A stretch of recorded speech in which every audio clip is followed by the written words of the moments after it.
Happy holidays, everybody. In particular, maybe my favorite holiday. Is it? What is it, Bridget? That doesn't surprise me. It's Thanksgiving time, guys. We wanted to drop in with a special episode of Dinner Plus Drinks talking about Thanksgiving, getting you hyped up for the holiday, and hopefully dispensing some fun memories and helpful tips. Because we are hyped up.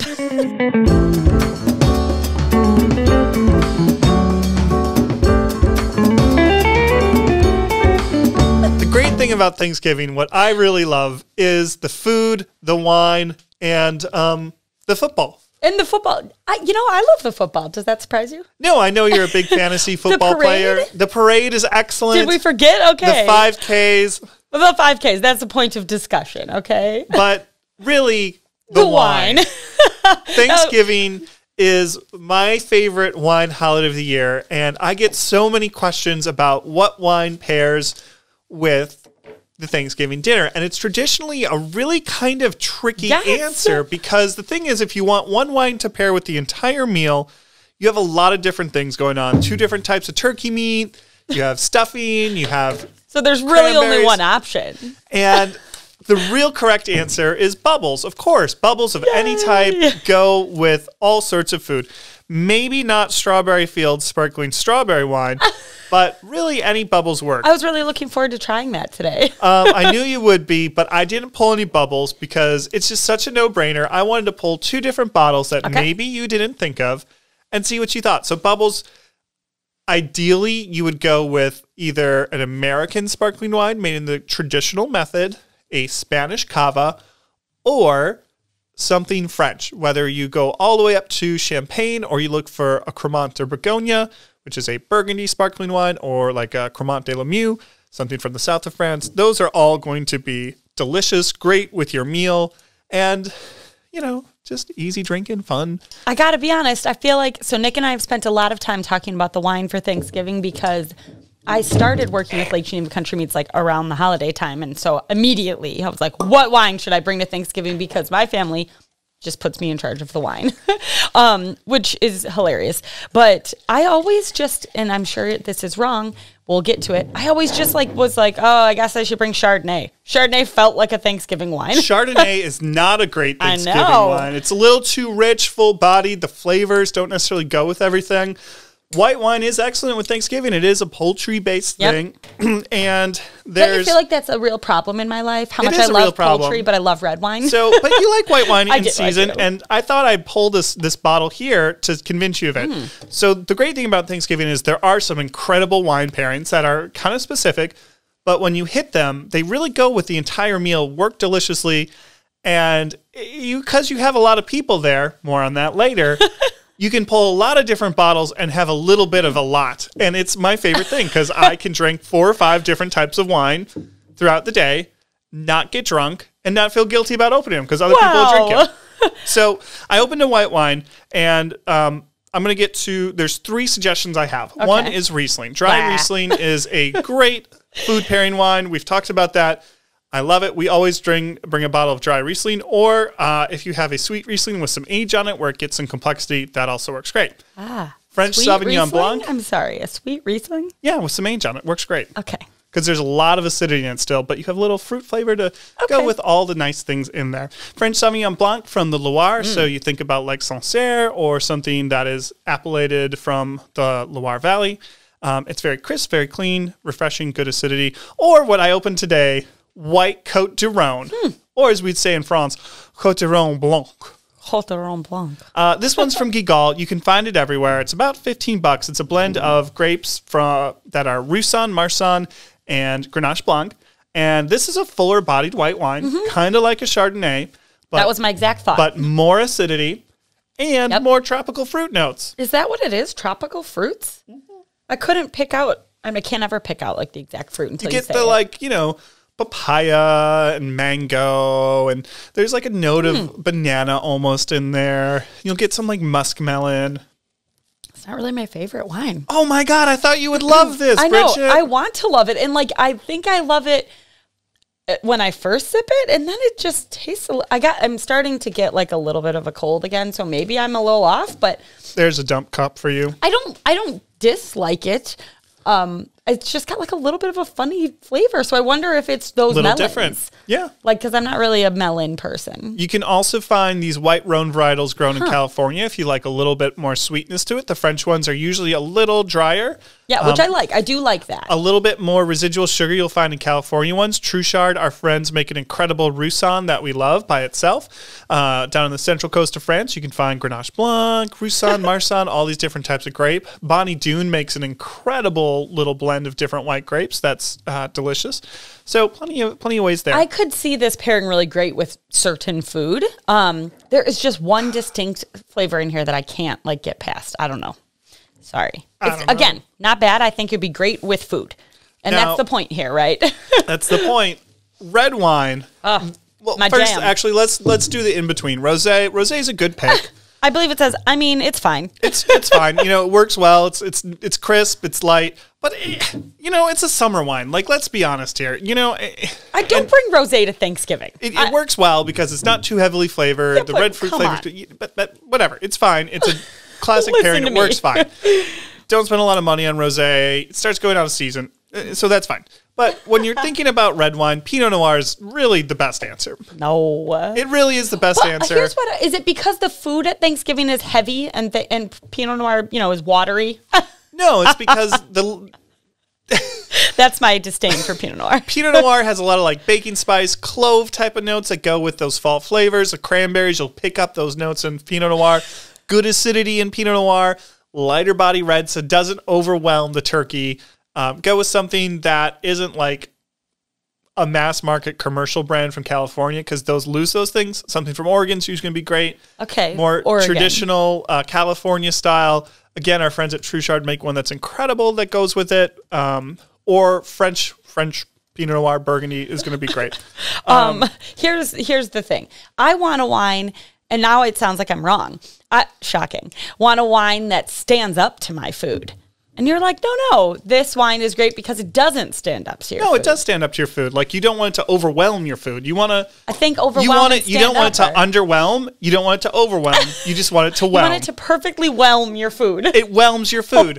Rhone Reds. Okay. So we had our Rhone White, Rhone Red, Syrah, Grenache, and Mourvedre from France. Those are really nice. Again, they have some that like peppery baking spice notes, and they're a little bolder. Looking at your notes those are here. great. Okay. Certain Italian reds, like a Barbera. I almost took a Barbera. Barbera is really nice. A little bit more tannin on it, but still lighter bodied. I'm old putting school notes in Zinfandel, here. Truchard. Again, coming back to our friends at Truchard, they make an old school Zinfandel. If you can find some California Zinfandel, that's not the like super high alcohol version. It's a little bit bolder. It might overwhelm your food. Won't overwhelm my food. It'll work. Again, you get the like cranberry and baking spice notes. Or if you really want to do Cabernet, Bridget, do you really want to do Cabernet? I always really want to do Cabernet. You can do Cabernet Franc. Okay, this one I was really interested in when Nick was like, what should we do? What should we do? And if given me the choice between any kind of Cabernet and Pinot Noir, so here we are. Cabernet Franc, we talked about this in our Wine 201 podcast. We did an episode with it with Bruce from Boundary Breaks. We're drinking the Boundary Breaks Cabernet Franc. It's Cabernet, so it's got a lot of those flavors. It's dry on the end, but it's a little bit lighter body. You can put a little chill on it, and it works well with all the flavors. I would say don't buy a California Cabernet Franc. It's going to be a little too big. Oh. So a little too Bridget. Little too Bridget. Find something from Finger Lakes, New York, the Loire Valley in France, or something from Italy. They grow some really nice Cabernet Franc. So cooler climate, going to be a little crisper, a little lighter body, and work just fine. I love this for Thanksgiving. So Thanksgiving wine, pull a lot of different bottles. Again, the best food pairing is what you like with what you like.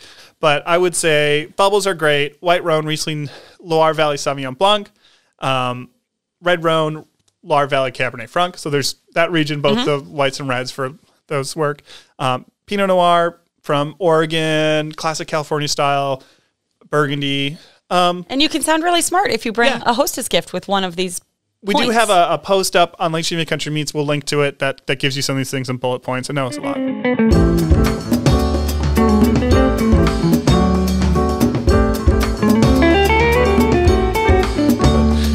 You do need a lot because you have to deal with your family, and we all need to drink to do that. So next we're talking about, like, who do you invite to Thanksgiving? What about Friendsgiving? And then my favorite note here, fa la frickin' la. So, like, here's what I want to talk about. Are the holidays stressful or relaxing for you? For me, the holidays are stress-laxful. What is that? They're stress-laxful. You can build it up a little bit. You can get a little stressed out about it. It's a lot of work because I always like to do the cooking. I bring this on myself. I do. I go insane.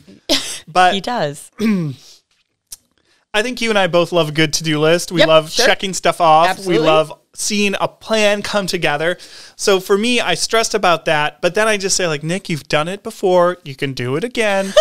And the pleasure I get from, especially the entertaining part of it, the cooking part of it, of I executed this. I'm really happy with the end results. I started with this huge menagerie of ingredients and put out a dinner. That is like the most satisfying thing in my life. Seeing people eat the food I made, drink some wine, and then just I can sit back and watch some football. It's stress-laxful. How do you watch football while cooking this meal? Just because you have an open concept? Yeah. There's no sitting back watching football when you're cooking the meal. This is why I don't like to cook the meal. I like to run my 5K. I like to come home and watch the parade on TiVo because I've missed it while I was running. Then I like to annoy people in the kitchen and snack and watch football and then eat what everyone else has cooked. Us cooker people need you snacker people. Oh, no. It is a point of contention. Oh, I like the snacking. Like, come try this. Come try this. Oh, no. You got a pinky? See if the sauce tastes good. So I got to say, because I don't think this... Okay, good. I needed to make sure I wasn't ruining anything later. Speaking of snacking in the kitchen, we make these crackers that, like, for whatever reason, we only make on Thanksgiving, although they're the best things in the world. We should make them every day. Ruin them. They're oyster crackers. Oh, I've had these. You did them for, they were so good. Yeah, we did them for Friendsgiving. They're like the easiest snack, but we just put that in bowls around, and that keeps people mostly, like, those stay in every room but the kitchen. So, like, you want a snack? Snack on this. So those are fantastic. That's about my level of cooking. I will contribute the seasoned oyster crackers and the wine. But okay, Friendsgiving. I'm all for it. Here's my question about Friendsgiving for you. Since you do the cooking, I don't do the cooking for our Thanksgiving. We'll get into that here in our next discussion points. Do you feel that you can do different menus for Friends? So is Friendsgiving the place to have a traditional Thanksgiving menu and say, hey, this is what we're supposed to eat? Or is it the time to go crazy? I think it can go either way, and it depends on your friends group. Oh. I like doing a little bit of both. I like doing a two-way. I think you should have a turkey, and you should have some of those sides, but I also think it's a time to go a little nutso. I saw a char siu Thanksgiving suggestion. Char siu? Yeah, it's a Chinese thing. It's a spiced pork dish. Char you get like siu. pork belly and rub it with some stuff, and sure, it's a little sweet. Ooh, char siu bao. It's very good. I highly recommend it. So I saw a recommendation for doing like a char siu Thanksgiving. I was like, oh, that would be fun to do for Thanksgiving because it's not your family. It's the family you choose instead of the family that you were cursed with. And you can, and you can do something fun. You can do something a little different. I think Thanksgiving's about traditions and your family, and we talk about like who do you have to invite? Yeah, you have to invite your annoying uncle. Like you have to do it. There's no choice. So you have to do the. Like, it's just a social obligation. For Thanksgiving, I think we had this discussion about Thanksgiving. Remember, the first Thanksgiving was all composed of uninvited guests. The Native Americans didn't want us here. Our Thanksgiving has changed tradition. So much. So I love the idea of a huge meal with, like, the people you don't really want to be there, but they're there because you're related. That's why you drink. So it's like 25, 30 people. You all sit at a huge, long table except the kids' table, which you get shunned at forever. That is my memories of Thanksgiving, and that needs to be the traditional meal in my mind. Like, don't mess with my mashed potatoes, okay? Don't. I want them to be the same that I've had since I was 8, okay? But Friendsgiving, to me, is the place that you get crazy. I think it's, you bring, like, I'm going to impress you real quick. I made, for Friendsgiving in Milwaukee at our condo, handmade a butternut squash risotto. It was the year. I know I even used like probably the wrong crockery, but it was a gift from our wedding. So it was the year after we got married. I know. It was very fancy and it was delicious. And it was maybe my most beautiful tablescape, which we'll talk about later. Have you ever considered doing a cookbook called See, Bridget Can Cook Too? Bridget made 5 recipes in her whole life, and it's only 5 pages long. It's going to be great. It's brief. No one wants to read. You could design it in Canva. It'd be great. Yeah. Yes. Look out for that. Bridget can cook. Maybe it could be like illustrated, like a children's book. It could be an inspirational tale for young children. I think that's what it should look like. If Bridget can cook, you can too. You can do it too. My son could probably make risotto. Like, just stand and don't stop stirring. So I think Friendsgiving's the place to get crazy. It's where you've made me try the most crazy things, I would say. What did we do? We did like 3 different types of poultry. At the last Friendsgiving we had, right? We did like a cranberry goza Thanksgiving. You did lots of poultry. We did a weird brined turkey, and then we did something else. A duck. Didn't you do duck? There was 2 types of duck. Oh, I don't know. I think. Tyler loves duck. So Tyler hosted, so Tyler got duck. Friendsgiving's a place to get a little crazy. I will say it was funny because we had to photograph it. And so we had like a weird photography my kitchen schedule. Very bad. Yeah. And Tyler was just like hovering over the duck. See? The kitchen hoverer. Of like, can I eat it now? Can I eat it now? No. We're like, Tyler, get your shadow out of my duck. See? This is what I'm saying. The kitchen hoverer. I would have been happy to have him pick at it if we weren't. So I think he ate most of the duck. He could use his I was hands. very happy for him. I would say now Thanksgiving has Did I make changed. a sausage from scratch for it too? You did? I did. I think the sausage was in the stuffing. Yep, you're right. Yep, okay. Yep. My fa la frickin' la note here is Thanksgiving has changed so much, at least in my family, where it's no longer a big family thing. Like, it's just like my family, my parents, my sister, just like a very small group of us, no cousins, no aunts, uncles. And then sometimes on a different day, we'll try and get the aunts and uncles together, but it's like insanity. And then my in-laws do something. But now I'm trying to jam in 2 Thanksgiving dinners in one day. So dinner. Also, why is Thanksgiving dinner at like 3 p.m.? I don't know. It's an old person thing. And I think we're all just being kind and not correcting them that it's a luncheon. So it's Thanksgiving luncheon. And so a little bit about who we invite. Friendsgiving helps relieve a little bit of the stress, in my opinion. So I don't cook. Agreed. I have a different kind of stress. My stress is always like making sure my kids eat around their nap and we get to all of the required places that we're supposed to be without like pissing anyone off. It never works. Never works. So it's great. Happy Thanksgiving.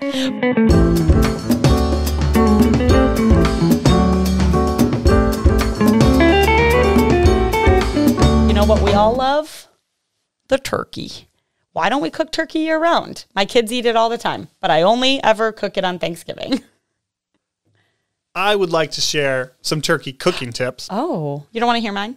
Because I love cooking turkey. But let's hear yours first, Bridget. Okay, so I never cook the turkey, unsurprisingly. I think I would kill everyone in the room. We never cook it. Like, I don't know how long. Nick tells me not to cook a turkey that's like more than 15 pounds or something, right? I mean, how big? I don't know. 20 pounds. 20 pounds. So my memories, plug your ears, Nick, because you're going to die, are like waking up. We would wake up what we thought was really early when we were kids. So my memories of cooking turkeys are not me actually cooking it all, but like my lovely family traditions, which to me is the best part of the holidays. So I agree. I would never cook, but also all the wine. Now that I am a different kind of adult, yes, the wine. But in the back of my head, we would wake up early, whatever, it's probably like 9 a.m., and go help my dad like pull the giblets. Is that the right way to say it? Like guts. Just pull the guts out of this turkey. Because like, did they not used to be in the nice little bag? Because don't they come in a bag now? They're in a bag. They've always basically been in a bag. I mean, whatever it was, we thought it was gross. It is gross. Maybe the neck? Yeah, the neck is not in a so bag. we would pull weird shit out of a turkey. We were kids. We didn't know anything about it. We would pull that all out and we'd like get it all set up, put it in the oven. And then I feel like we would go back to bed. Like, so whatever it was, because my parents always had like a 28-pound turkey, I feel like. There's no reason to eat that big of a turkey. I mean, we do love leftovers. This was when we did a bigger thing. But that was always so fun. Make 2 smaller turkeys. And then we would baste it. Like, I remember setting timers and we'd fight about who gets to baste it. But now, like, I'm all in on the turkey breast. Like if I'm cooking, which no one ever trusts me to, I'm just getting a turkey breast because no one really likes the dark meat in our family anyway. So like just make a turkey breast. So that's my memories of cooking turkey, which is not cooking it, but rather the surrounding memory with it. Luckily for you, you have Shannon and myself in your life. I do. Lucky for me. And between the two of us, I think we can make sure I have delicious turkey to eat. You'll be fine. You. So you have 3 favorite ways. I have 3 favorite ways to cook it, and the first one is spatchcocking. Some people call it butterflying, but why would you call it butterflying when you could call it spatchcocking? Please read exactly what's on the outline. Oh, it says spatchcocking the shit out of that bitch. That's right, guys. That's what we're doing, having fun. So spatchcocking, if you don't know what it is, you cut the backbone out of the turkey, the spine, and then you lay it flat and press it down like a butterfly. It looks pretty. Fly away, butterfly. We can do it at store. Any butcher shop can do it. Some grocery stores that actually have a butcher can do it for you. Or you can do it yourself with poultry shears. You need good poultry shears. That's going to be my recommendation on this week's spoiler alert normal podcast. But it's very easy to do. The turkey cooks evenly, cooks fast. Since it goes on a sheet pan, you can get it in your oven and then other stuff on top of it. Or you can do 2 at once really easily. Whereas if you put the whole intact turkey in your oven, that whole oven's taken up. You can't put a casserole in there. True. You can't keep stuff warm in there. It's very hard to time cooking on Thanksgiving. And the other great thing about spatchcocking is it makes it super easy to carve the turkey. You're not going to get that beautiful Norman Rockwell thing, carve on the table, which is a media-driven lie. Yes, but we're in marketing, so it works. But since it's already flattened out, it's really super easy to see where the joints are to make your cuts. And it's all laid out, and you just go, chink, chink, Can you not, fold it? I was talking to Kim about this, our retail manager. Can you not, fold it back up? It would collapse because it sits on the backbone, and then... Shoot. Yeah. This is why I'm not cooking. You could, but it would, yeah. I want the presentation, Nick. So we'll get to that. So spatchcocking, it's the way to do it. It's super fast. You can get more seasoning on the turkey that actually sticks to it, which is awesome. I always like to rub butter underneath the skin of the turkey, and then it actually stays in there like a compound butter. It's great. So Shannon and Mom, if you're listening this year, maybe Nick has convinced you to spatchcock? Let me know. I'll have a butcher that I know do it. My next favorite, because I usually do several turkeys every year, just because. Why not? I like turkey. He does. Here's 10 things. And I don't know. I like the different flavors.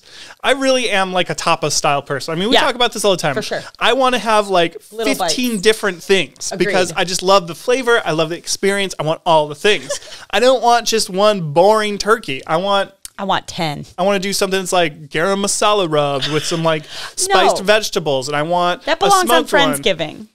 I should garam masala. Yeah, you should. Smoking turkeys. I love smoking turkeys. Works better with a smaller turkey. But it's so easy. I just love smoked turkeys. And then if you want to do the Bridget, beautiful turkey on the middle of the table thing, we learned a trick last year, 2 tricks actually, when we did a recipe that was boring Norman Rockwell turkey thing. We did very traditional Thanksgiving. And there were 2 tricks in there that I thought worked really well. One, which was to put a little bit of baking powder in with your salt and pepper that you season the turkey skin with. Oh, yeah. And that helps it crisp up and get that really beautiful golden brown color.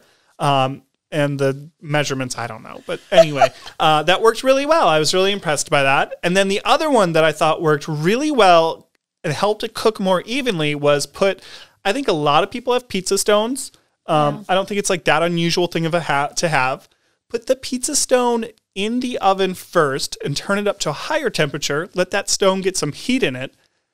Drop the temperature once it's hot, and then put your turkey in that with the breast up, and the pizza stone will radiate heat onto the breast or the legs, so it cooks quickly and more evenly. What about that tip? And it worked super well. Yeah. It was honestly really simple. It took 45 minutes of planning and a pizza stone, which I think a lot of people do have. Yeah, and also I think part of the joy of Thanksgiving is I'm just going to cook all day. So who cares about 45 minutes of planning and cooking, which perfectly brings us right into our next chat about here. The tablescape, the setting, the plates. One of my favorite things, and we talked about this last year with Norman Rockwell Thanksgiving. That's what we called last year's Thanksgiving marketing campaign, if you will, because we were all just kind of looking back for that traditional warmth, when we thought comfort. COVID would be over very soon. Yeah, so now this year, instead, we're just saying make Thanksgiving fun again. Just go ahead. Just have a good time. Have a super spreader. We don't care. Okay, we're not going into that here. It's the holidays. Well, when you're smoking, you need a squirts bottle with some stuff in it to spray it and just spread it. Super spread. Super spread that.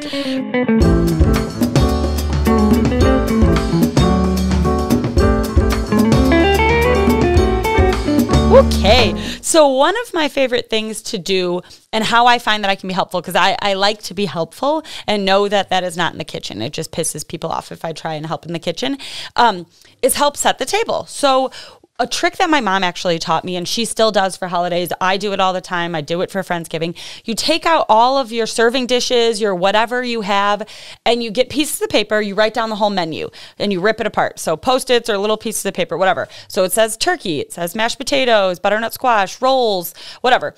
And you set out the actual table with the serving dish, and you put the piece of paper in the serving dish. So it's like just a way to organize where everything's going to go, because in my experience, all the food comes up, it's time to cook, or it's time to plate everything, it's time to eat, everyone's hungry, and you're suddenly like, but where are the rolls going? Get me that silver bowl, no, the white one, this one, and it's always this kind of like chaotic moment. Do you like chaos? I do not. And I like a plan and order. This is a great way to do it because I'm useless during the cooking. So I might as well do this part, right? You are great at it. Thank you. The write the stuff out tip, I love that. If you want to next level it, 10x it, if you will. We do, always. Get some butcher paper or another type of roll it out on the table and actually write on it. And then you can also eat on it and throw it all away at the end of the day. Kids can draw on it. It's a lot of fun. That's what we do at the Vorpagel household because we have big rolls of butcher paper sitting around. I mean, I love my roll of butcher paper to color on. So that is one of my best favorite tips. So the conflict I have every year is disposable or not, right? So this goes down to the tablecloth, to the butcher paper. So I love the idea of butcher paper, roll it up, chuck it, right? But sometimes the memories... You love the upchuck it? You realize you just said upchuck. Did I say upchuck it? Roll it up, chuck it. Roll it up, ha, ha, ha. Somewhere in my mind. I'm just like waiting for my kids to be barfing. So I love the idea of that. But what if someone writes on that tablecloth something you want to keep? Well, then you can frame it and save it. Cut it out, frame it, wipe off the grease. Well, that's part of the charm of it, isn't it? Well, we have a family member. It's called patina. It's called patina. You're right. Will it mold in the frame? Probably not.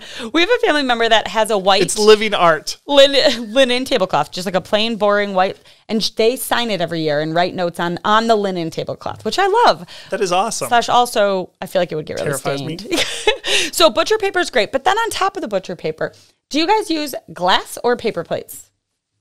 My mom brings out the china, and I bet. That makes sense. It terrifies me. Why? Because of the kids? Because I don't want to like cut anything. Like she's got like these designs on it and stuff, and I don't know. A family heirloom china? Yes, and maybe I've drank like 5 glasses of wine, and maybe my elbows are swinging a little bit. Nick is spilling food. It freaks me out. This is the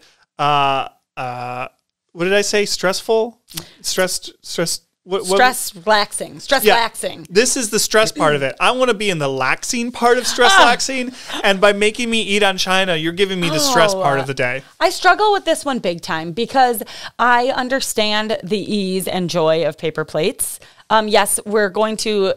Yeah, I don't want to say we're going to ignore the environment. We know that we should not be having paper plates. Get the fancy, heavy-duty compostable ones. They're not that expensive. Go to webstronstore.com. Yeah, that's the best. And you'll be fine. Wreck. I still, though, love the charm of the vintage china. I know it's and the more noise vicious, of the knife on the china, just like. Well, here, guys, I'm here to tell you that I like the vintage china, or just like a plain white, beautiful. I have beautiful Crate and Barrel white. You plates, do. Your plates are very nice. So, like, let's use those. I have plate envy with you. Thank you. It's like one thing I registered for that I don't regret. So. I'm curious if people use paper. My mom has gone the paper route. There are a lot of kids now. It's much smaller. So I feel like if I like to host, right? Here I am talking about all the hosting things, none of the cooking things. So if I'm going to host, I feel like I can't have paper plates. Elliot, if you're listening, don't pick up the china and throw it at your sister. Oh my God. Okay. Candles or no candles? Real flames. Oh, heck yeah. Real flames? Yeah. Okay. Oh, yeah. Yeah. Oh, yeah. That doesn't give me anxiety because I'm a pyro. What about leaves? And candles. Do you guys like decorate with nature? My mom does all sorts of weird crap like that. I love that shit. I'm not for that. Me and your mom are kindred spirits in that I don't way, need Nick. that. I just want candles. I don't know, like a centerpiece thing. Yeah, like a centerpiece, but not like a nice one. I'm like a runner person rather than a one centerpiece. So we have like a I think my dad made these one year, little logs, and then he drilled holes in them for votive candles. Oh, wow. And so then it's like we used them for some kind of event, and then I've reused them at Friendsgiving. Man, you've missed out on some Friendsgiving years. What are they called? Paint samples. That's a great idea. We used paint samples as place cards one year with nice. a gold pen. So just some fun little hostess tip ideas if you guys are having a Friendsgiving. Swatches. Thank you. The paint swatches. And we wrote on them with gold pen. There you go. Those are my fun hostess tips. I hope you get to have a fun Friendsgiving. If not, you can come back from college and impress your parents and look like you have your life together.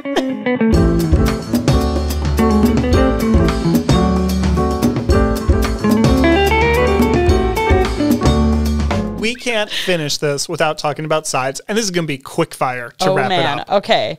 Are you going to ask them all, or are we going to alternate? What are we going to do here, man? I think I'll ask them all. Whew. Okay. Get your opinion. I can chime in. Is this how I enjoy them? How you enjoy them. Yep. Okay, great. So these are some, great debates, because I think a big part of the Thanksgiving experience is the side. You get that whole plate. You got to map out where you're going to put everything. Do you mix it all together? Do you keep it all separate? It's a great debate. It's a great debate. We're not going to get in that because I don't think anybody wants to hear your 30 minutes of therapy. You should pay for that, not make people listen to it. Isn't that what you're here for? All right. Potatoes. Boxed, homemade. Homemade, gotta be. Red potatoes, yellow potatoes, or white potatoes. Russet. What are those? Boring. Brown? Oh, yeah, but my mom adds like cream cheese and sour cream and bacon, all kinds of stuff, and it's so good. I prefer the red potatoes homemade, and I leave the skins in and then add all the dairy products too. I get If you want to do smooth, creamy ones, yellow are the way to go. I think that's what she uses. I don't know. I don't make them. Stuffing. Stovetop or homemade? Don't kill me, stovetop. I am going to kill you. I use my grandma's recipe from the Depression that has, and you've had it. It's very good, but I love boxed stuffing. Also, I forget that box stuffing takes literally a minute to make. And it just tastes like salt. Yep, it's like, wow, put this in and then a cup of water and some salt. Yeah, and yours takes like 4 hours. But it's so good. It is very delicious, but give me a spoonful of And there's all salt. sorts of things you didn't want to know what were in there. I do not. I mean, I do know what's in it, but I wish you never told me. Cranberry sauce, out of the can or homemade? This is a tough one. Out of the can because of the memories. Do you like the smooth jiggly or the chunky? I don't like either of them, but I like to look at the one out of the can. No matter what, every year we get that one because my grandma Dee always loved that one, and she's no longer here, so that is like our hey, she's here with us at the table. I am also a homemade person. My grandma had a great cranberry sauce recipe with the cranberries in it, and I do that. I mean, Shannon makes one every year. It's fine. I don't know. Well, it goes with the Pinot Noir. That's probably why you don't like Pinot Noir. You don't like gravy, homemade or just the quick packet? I don't know. Oh my we use a jar, I think. Ooh. I don't really know. What do we use? No, homemade. We like scoop it out and you like add flour, maybe? Yes, okay, that's what we do. Oh, God. You make a roux. We make a roux. And then you add in the drippings. Yep. But there's never enough. Well, you can bulk it up. Buy what? The jar? No, get some, nobody's going to eat the turkey wings, right? The turkey wings are just worthless. Okay, pro tip. So use those for your gravy. So just that bulks it up? Yeah, cook those, get all the drippings and all the flavor out of those, add the fat from that, pour that in your gravy, and then strain it. You're going to have to come over and make gravy. I'll make gravy all day, every day. I love making gravy. Green bean casserole, yay or nay? I love it. It's so gross, but I love it. I can't do it. Oh, I can't do it. I mean, you need extra French onions on top. Yeah, I just can't do it. It's gross. I can't believe I like it, but I do. Sweet potatoes, marshmallows on top, yay or nay? Just no, none of the above. I love sweet potatoes. Do you like them with marshmallows on top? Hell no, it ruins them. Why? I'm curious because I don't understand this dish. It's a weird textural thing. It's just sweet on sweet. Yeah, I can't do that much sweet. Also, I bulk mine up with salt and pepper enough to the point of it's not just sweet. Okay, because Tyler likes this, and none of us, my mom is so sweet to make it every year for him, but we've never eaten The other this. thing, so we do mashed sweet potatoes. Oh, how are you supposed to do them? Oh, I mean, some people do casserole things. That's what I do the mashed ones. A touch of Worcestershire also goes a little bit of way to take away some of that sweet. And then you still add marshmallows? No. I mean, you don't, but regular people? I don't know what regular people do. I'm not a regular person. I need to know because my husband likes this dish and he's too nice to tell us if it's bad. And finally, Thanksgiving Pop-Tarts, yay or nay? Yay. Stay tuned. All right, that was our little Thanksgiving preview for everybody. We wanted to share some tips. We love the season. We are super happy Thanksgiving's around the corner, and we're making it fun again this year. We have some really cool leftover ideas, so keep your eye out for all those, and have a super happy, wonderful Thanksgiving. Thanks for tuning in. Bye-bye.